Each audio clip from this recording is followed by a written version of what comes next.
जिसका सिर्फ trailer release हुआ है तो लिब्रांडो के पिछवाड़े जलने लगे। आप सोचिए 11 मार्च को जब ये फिल्म रिलीज होगी तो क्या होगा। एक क्रीम आता है ऑइंटमेंट, मार्केट में आसानी से मिलता भी है और उसे केमिस्ट से मांगते हुए शर्म भी नहीं आती है। बर्नॉल, आपको पता होना चाहिए बर्नॉल। मुझे लगता है 11 मार्च के बाद ये बर्नॉल की खपत दिन दुगनी और रात चौगुनी हो जाएगी। इतनी आग ये फिल्म इन सेक्युलरों के भीतर लगा जाएगी। लाजमी है, बर्नॉल का सेल तो बढ़ना ही है।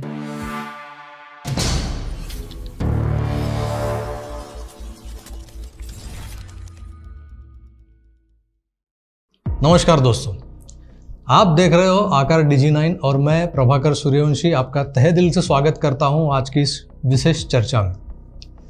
दोस्तों, जैसा कि आप जानते हैं, अमूमन मैं पॉलिटिक्स पर ज़्यादा बातें करता हूं, मगर आज मैं एक फ़िल्म के बारे में आपसे कुछ बात करना चाहता हूं।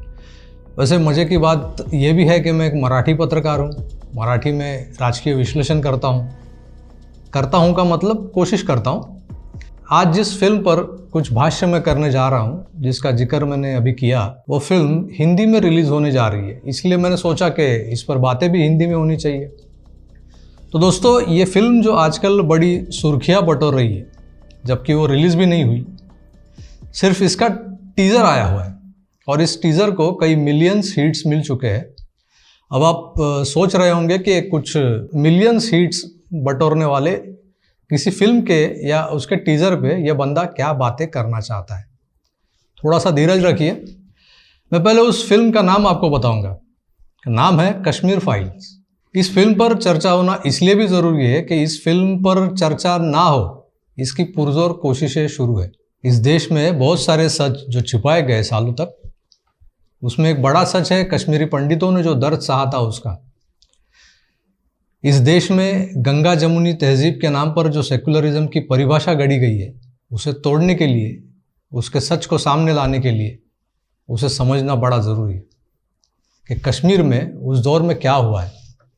और इस देश का दुर्भाग्य कहिए कि न्यूज़ चैनल्स हो या हम जो फिल्में आज तक देखते आए हैं, उन फिल्मों ने भी उस सच को पूरी तरह से या कायदे से दिखाया नहीं।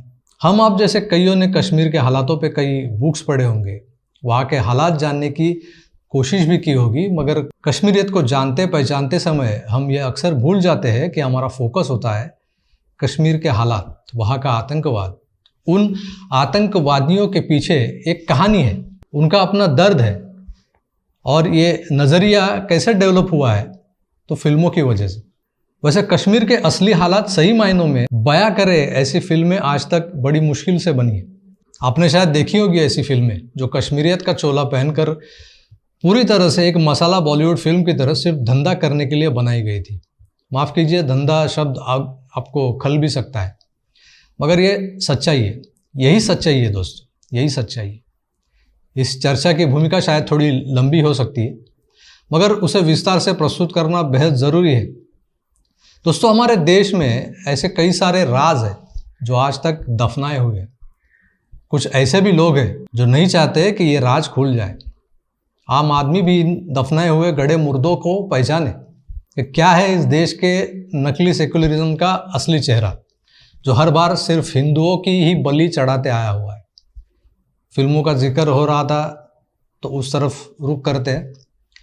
आज तक जितनी भी फिल्में कश्मीर के मसले को लेकर बनाई गई, इंक्लूडिंग शिकारा जो मोस्ट हाइप्ड मूवी थी, जिसे बॉलीवुड के एक नामी गिरामी क्रिएटर ने, विधु विनोद चोपड़ा जी ने बनाया था।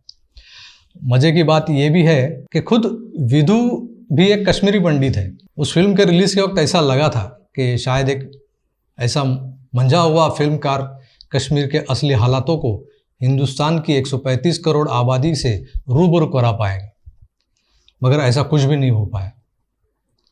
चोपड़ा साहब ने कश्मीरी पंडितों पे 1990 के दशक में मुसलमानों ने, दहशतगर्दों ने किए हुए अत्याचारों की सिर्फ एक झलक दिखाकर उसे अनदेखा कर दिया। उसकी आड़ में एक मनगढ़ंत लव स्टोरी दर्शकों के सामने लाके खड़ी कर दी, दर्शकों के माथे गढ़ दी। हालांकि शिकारा के कुछ दृश्यों ने देखने वालों के आंखों में आंसू भी खड़े किए थे। एक मेलोड्रामा था, इससे आगे कुछ नहीं। ऐसा ही कुछ शिकारा के बारे में कहा गया था। दोस्तों, मैंने कहीं पढ़ा था, कश्मीर में सरस्वती नदी बहती थी और इस नदी के किनारे बसे हुए कश्मीरी पंडितों को सारस्वत कहा जाता है।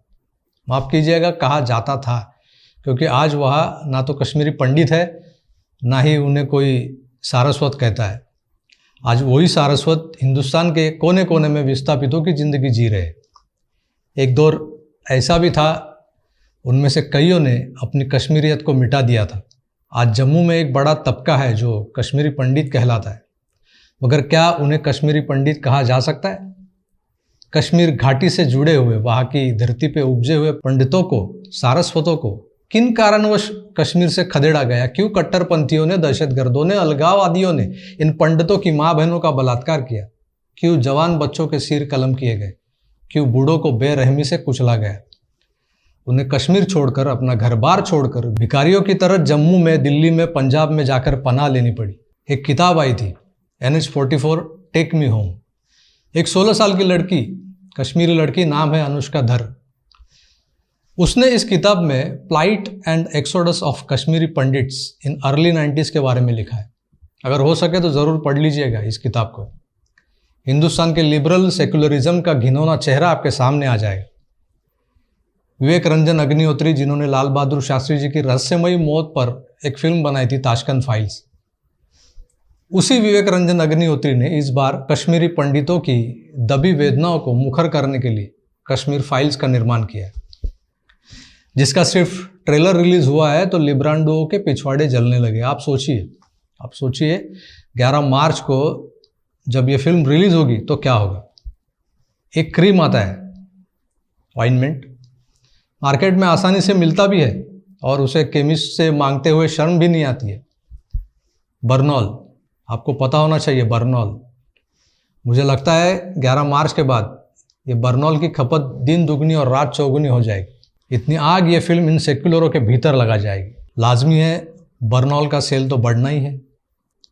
दोस्तों, कश्मीरी पंडितों ने जो झेला है उसे आज तक आम हिंदुस्तानियों से हो सके उतना छिपाया गया। किसी ने कुछ लिखना चाहा तो उसे रोका गया, किसी ने डॉक्यूमेंट्री बनाई तो उसे डराया धमकाया गया।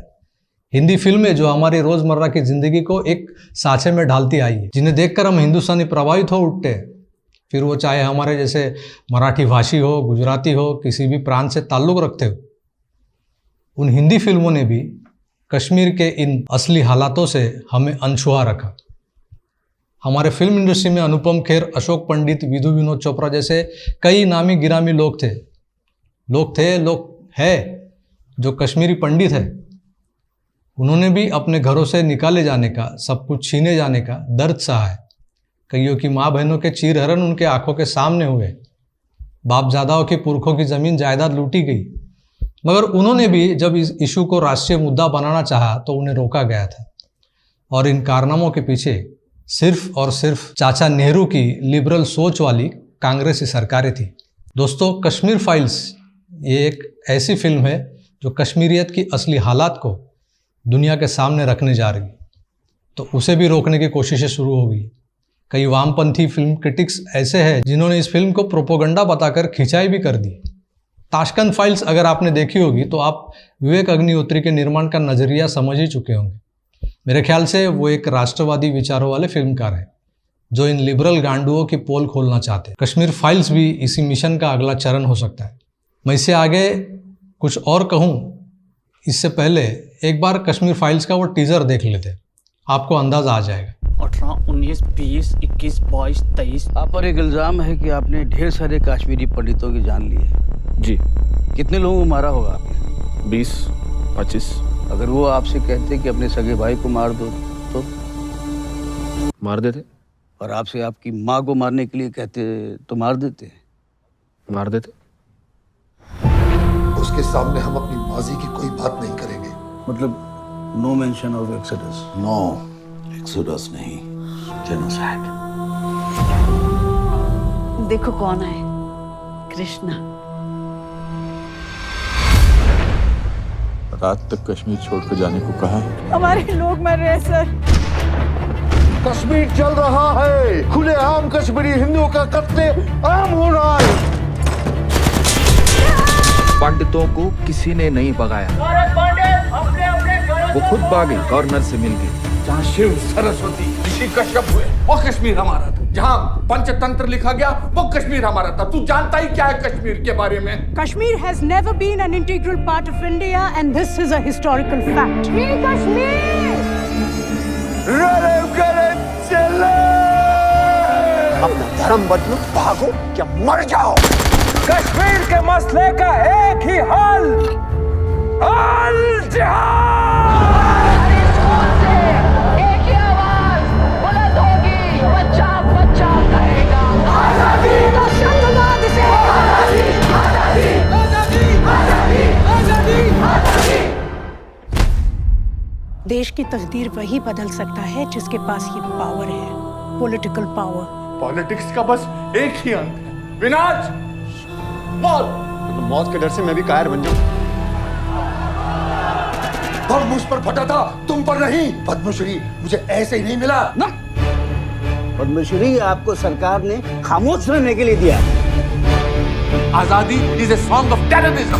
It's an anthem of free Kashmir, exactly like Jan Gan Man of India. जब मासूम लड़कों को गाड़ी से बांध कर घसीटा जाएगा और उन पर रेप चार्जेस लगाए जाएंगे तो ये सताए हुए लोग गन्जे उठाएंगे सर। कश्मीरी पंडितों ने तो कभी कोई बंदूक नहीं उठाई, क्यों? And we'll never allow Kashmir to be an integral part of this country. चाहे उसके लिए आग क्यों न लगानी पड़े। This is the time for justice, Krishna.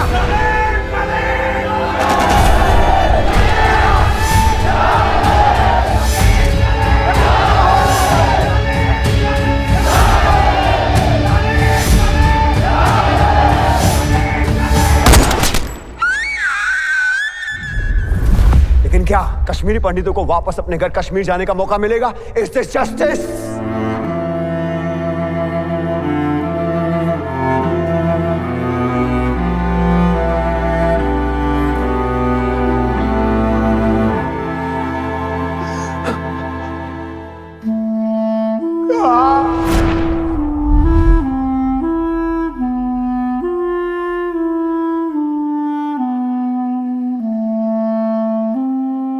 तो दोस्तों एक बात जान लीजिए, कश्मीर किसी के बाप का नहीं है जो आज़ादी आज़ादी चिल्ला कर या पत्थर फेंक कर आप हमसे छीन सकते हो। दुनिया भर में जिस तरह से पाकिस्तानी टट्टुओं ने कश्मीर मसले का प्रोपोगंडा क्रिएट किया है, वहीं पे हमारी सरकारों को कश्मीरी हिंदुओं का जेनोसाइड, कत्लेआम, नरसंहार नज़र नहीं आया। आज जिस तरह दुनिया के सभी बड़े प्लेटफॉर्म्स पर आज़ाद कश्मीर को एक मूवमेंट की तरह पेश किया गया है, उसी तरह कश्मीरी पंडितों पे हुए अत्याचारों को स्थान क्यों नहीं मिल पाया, क्यों नहीं दे पाई हमारी सरकारें? इस सवाल का जवाब आज भी कोई कांग्रेसी नहीं दे पाएगा। शायद विवेक अग्निहोत्री की ये फिल्म हमारे कश्मीरी हिंदू भाइयों की दबी हुई आवाज़ बनकर दुनिया के सामने आए और कश्मीरियत का असली चेहरा जमाने को दिखा पाए। टीजर में जो दिख रहा है उसी की आज इतनी तेज़ है कि सभी लिब्रांडू इस फिल्म का विरोध करने में जुट गए। क्या ये अकेली वजह होगी जो इस फिल्म को विरोध हो रहा है? कुछ और भी तथ्य, कुछ और भी राज हो सकते हैं जो इस फिल्म के माध्यम से हिंदुस्तान जान सकता है। शायद इसी का डर, इसी का खौफ है जो ये इन सो कॉल्ड फिल्म क्रिटिक्स को सता रहा है। दोस्तों, एक 200-250 पन्ने की किताब पढ़ने से आसान और बेहतर है कि हम 2.5 घंटे की एक फिल्म देखें, जान ले कि हमारे कश्मीरी भाइयों ने क्या कुछ नहीं सहा है घाटियों में। इस फिल्म में एक डायलॉग है, शायद आपने अभी टीज़र में सुना होगा। एक जवान कहता है, मासूम लड़कों को गाड़ियों से बांध कर घसीटा जाएगा और उन पर रेप चार्जेस लगाए जाएंगे तो ये सताए हुए लोग गन ही उठाएंगे।